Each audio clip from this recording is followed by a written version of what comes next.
Hello everyone, my name is Sean and welcome to my Dark Souls playthrough. This is my character Thor. Say hi, Thor. That was the wrong action, Thor. I said say hello. Good girl, well done. And in the last episode of this playthrough we just arrived closer towards the Undead Parish and we just arrived at this bonfire. In today's episode I am going to do a bit of leveling up. I'm going to get myself to 25 faith. And then I'm going to go and get myself a particular magic spell of mine to make me super strong and super powerful. Before I do anything though, first I'm going to go down these stairs and I'm going to introduce you to a character here. This is Andre of Astora. Astora is a unique place because it's outside of Lordran and it's the same place that my sword is from. And it's also the same place that my shield is from. We have met one other person from Astora thus far, but I'm not going to tell you who it is. You may be able to work it out yourself. But it seems like Astora is a place where you have your knights and your typical knights and your warriors and your sword masters. They're more of like a physical fighter area, whereas Vendrick wasn't Vendrick. That's the wrong show I'm thinking of here. The person who was in New London Ruins, he's from a different place called Vilheim. So, let's talk to Andre and see what he has to say. Well, you must be a new arrival. I'm Andre of Astora. If you require smithing, then speak to me. So obviously he's a blacksmith, and like Ricker of Vilheim, he can upgrade your weapons and modify them to higher attributes. Let me see if I'm ready to do that just yet. Let's see my mace. So I'm going to be upgrading this mace to make it stronger, and to do that I need souls and titanite shards. Now I will start doing that soon, but not just yet because I want my souls to be spent on my character for now. Let's have a talk to him a bit more and find out what else he has to say. Most weapons and armor are mighty sturdy indeed, but every hunk of metal has its breaking point. If you notice durability running low, it's time to repair. You can ask a blacksmith like myself, or do it on your own with a grindstone. The nice thing about weapons, they never betray you, so pay them a little respect, eh? So to reiterate what Andre had said, your weapons can be broken and you do need to repair them over time. I could repair them myself, but I don't really need to. I don't really find a blacksmith is ever too far away. There are two types of Right, I'm going to ignore this, even though I do say we should talk this to everything. This is just basically telling you about the system of a blacksmith. And you can do armor. Let me see if there's anything else he has to say, maybe about the area. No, he's repeating himself now. So we're going to move on from here. But just before we go, I want you just to acknowledge this item here. The Crest of Altorius. This is an important item, which I will be buying later on in the game, but it costs 20,000 souls. It's nothing I'm going to use just yet, but later on I'm going to need to buy that, and you should keep it in mind for yourselves too. Right, also he has more weapons there, so if you want to try different weapons you can do. I'll be saving you there. Be careful out there. Down this path leads to Dark Fruit Garden. Be wary when you go down this path. Let me show you why.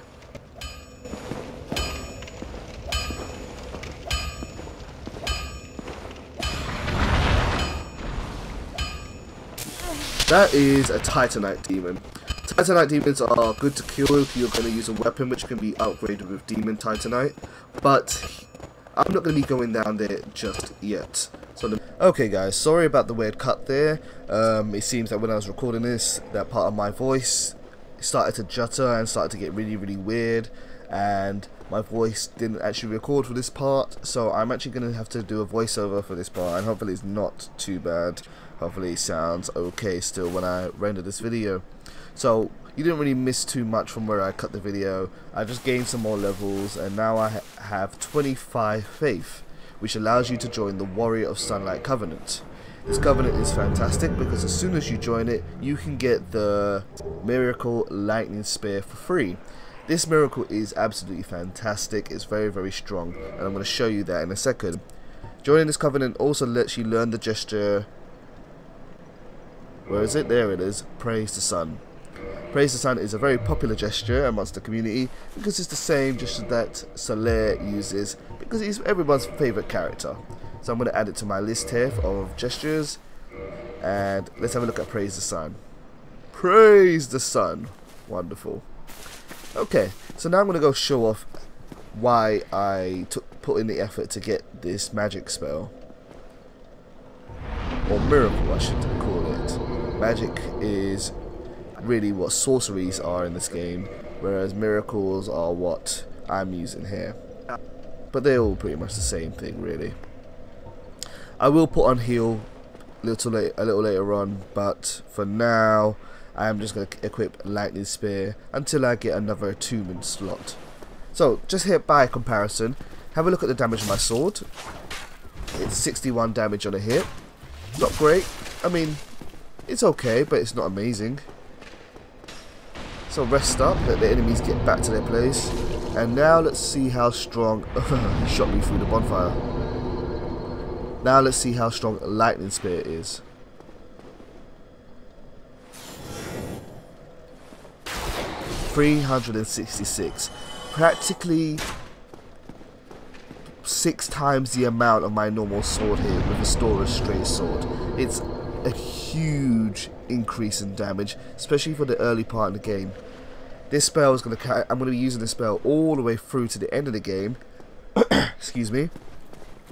But it does get weaker as the enemies get stronger, and there will be some enemies who are resistant to the Lightning Spear element, or they will just be not too fast to shoot with it, as it is a very slow spell. You can shoot it faster by increasing your dexterity, which I learned after playing my first playthrough, but I'm not going to be increasing my dexterity because faith and dexterity just really don't seem to mix. So I'm now going to put this Lightning Spear to good use. First of all, I'm going to take out the enemies on this bridge, and then I'm going to go and take out a certain red drake. Oh, just showing off the claymore here. This is a two-handed weapon. It's an okay weapon. It's pretty strong if you're into big swords, but I won't be using that for this playthrough, so let's put back on a Stora's straight sword.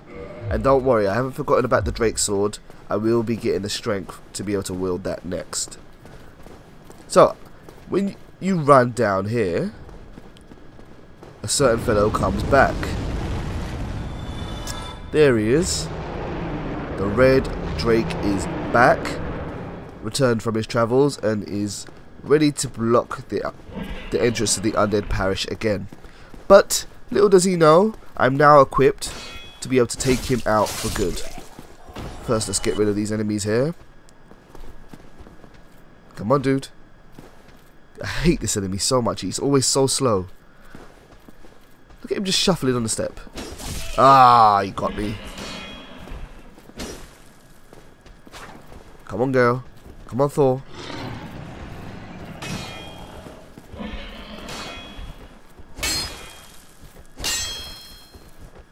Oh my god, hurry up already.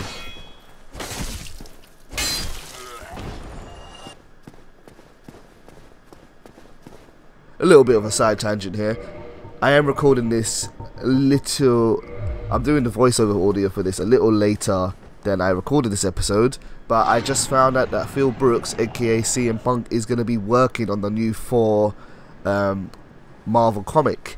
That's really, really cool. I'm a big fan of CM Punk, and I can't wait to see what he does with this new female lead. Anywho, so to take out this Drake with the Lightning Spear, ooh, I'm wasting it there.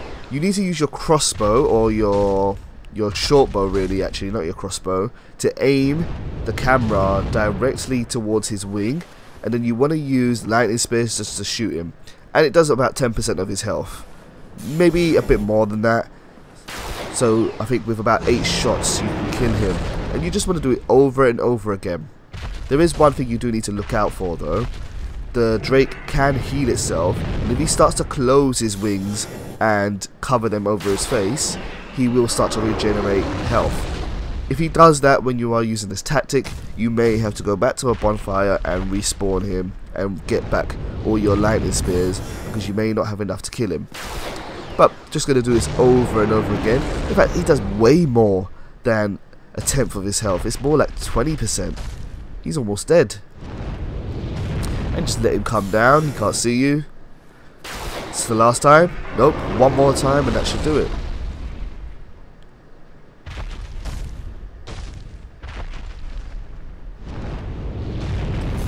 Here we go. And now he's dead. A cheap way of taking him out, I know. Not the most honourable way. Some of you may have wanted to see me fight him straight up ahead, but this is what Dark Souls is about. It's about being able to find a way to win without getting wrecked.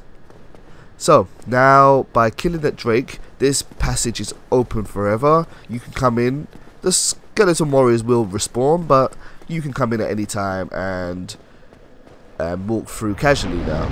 It's also really good to take him out because you get 10,000 souls, which I believe I'm going to put into attunement and as much as I can into strength. So now I can hold 2 spells. Let's see if I remember to put the spells on. Probably not, knowing me. And what am I looking for here? Oh, I'm going to burn some more souls so that I can get that extra level to be able to equip the Drake sword.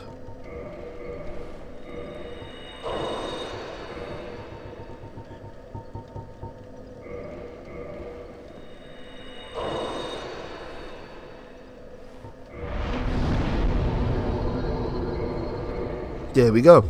16 strength. That's great. So now I have my lightning spear. I have a really strong sword. A really strong spell. Most of the beginning of the game is now going to be quite easy to do. You might not want to play it like that. You might want to use a weaker weapon at the start of the game. But if this is your first time playing through, you could try this build out and see if you like it or not. Drake sword, 200 physical damage. Very good. Like I said before, it won't carry you through the whole game, but through quite a few of the opening areas, or starting areas I should say, it will be very useful. I'm going to be using that weapon for a long time. And my mace is getting stronger. I haven't upgraded it yet. When it gets to about level 6, it will be strong enough to compete with the Drake sword, but until then I'm going to keep onto this bad boy and use that.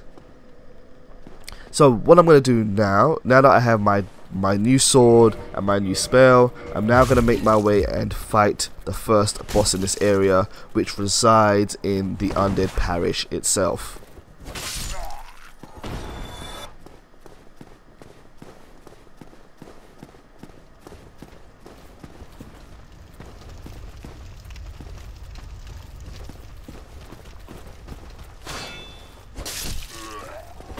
Pretty much going to be one-shotting everything from now.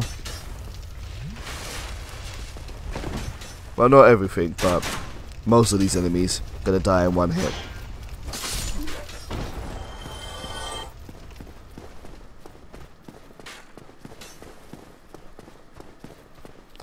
As I said the first time I came here, it's not a good idea really to go through the front door. It's nothing difficult, but... oh, hold up. I think I just remembered, before we can go and fight the boss, we need to fight another Black Knight. Let's see. Let's clear out these enemies here. Oh, he chased me. He's persistent, isn't he? Okay, now that those enemies are taken care of, it is now time to go and take on the Undead Parish. When you go through here, oh, what am I doing? Just hesitating a bit. Nope, I'm gonna go through. Okay, when you go through here, on the right is a very large Black Knight. He wields a huge Black Knight mace and a great shield. Great shields, as they say, they are great. In fact, most of them block all types of damage, so you really want to avoid hitting him on the shield. So the way to get around this enemy is actually by circling around his side and hitting him where he is wide open. Because he is wearing such heavy armor, he is pretty slow, so it should be easy to just walk around the side. Don't you dare drink an Estus on me. Yeah, I showed you. Let's see what he dropped. A Titanite shard. Very good. So, now, before I go into the Undead Parish is going to show you off some of the Drake Sword's attacks. That's its two-handed attack. And when you use its R2 button, or its right trigger button, or its basically strong attack if you're playing on the PC version, you get a shockwave which goes right in front of you. It's not really too useful, but it lets you shoot through walls, and hey, it looks cool too. So now that that enemy is taken out of the way, I'm just going to go back to the bonfire and rest up, or maybe not.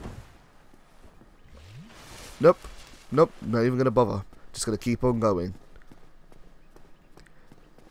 So now we're going to go into the Undead Parish and take a little look around a bit more about this place. So first of all, we're going to go to the altar.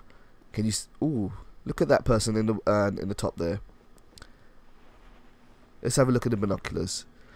This is a necromancer. Can't really see him too well from this shot. I believe I'm going to walk forward a little bit more. But that is a necromancer.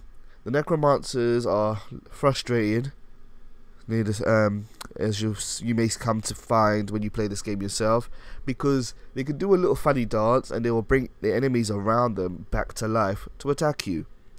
As well as that, they are special enemies in that they work for Seath the Scaleless, who was the albino dragon in the cutscene that started at the start of this game. Seath the Scaleless is absolutely blind, so he sends out his six-eyed necromancers to go and scout the world for him. And he asks them to do that so that they can hunt and find maidens, who I believe is this woman who's lying on the altar here. She has a Firekeeper soul, so I'm going to assume that that Black Knight was trying to guard her soul and protect it from the necromancer up there. Why he was doing that, who knows? Maybe she was someone special to him and he was protecting her before he went hollow and before we killed him. So let's take the Firekeeper soul for ourselves, and then we're going to make our way up there and deal with that necromancer.